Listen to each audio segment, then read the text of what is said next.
कहते हैं? Tati ada bepang to itana tai. Tati kike tare. Oti ne to appa ne lata to tati ni paroti tai. माशाल्लाह माशाल्लाह जी।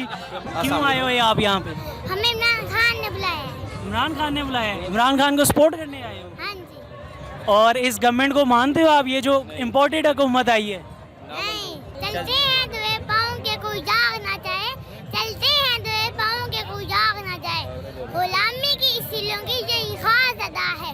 होती नहीं जो कौम अखबार पे यकजा, उसका हाकिम ही फकत उसकी सजा है। माशाल्लाह माशाल्लाह। देख सकते हैं आप जैसे कि बच्चों का जोश और जज्बा है यहाँ पे। जी बच्चे, आप कुछ कहना चाह रहे थे? अंकल मैं कहना चाहता हूँ वो इमरान खान के साथ ये बुरा हुआ है।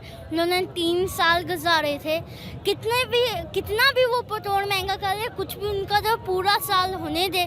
मैं चाहता हूँ ये अगली बार कब इलेक्शन हो इमरान खान वजीर आज़म बने इंशाल्लाह ताला। आपको क्या लगता है अगली दफ़ा फिर आएंगे इमरान खान साहब? इंशाल्लाह ताला।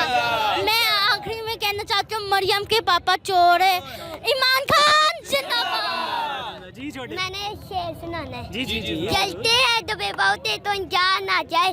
गुलामी होती से ये होता है। होती जो तुम हाथ बांधने लग जाऊं तो हम हाथ में होती क्या है। माशाल्लाह माशाल्लाह जी। बच्चे ने अपनी मासूम जुबान में अपने जज्बात खात का ऐलान किया है। जी जी जी। क्या सुनने में ब्रेकिंग न्यूज़ आई है कि शहबाज शरीफ और नवाज शरीफ की मौत आई है।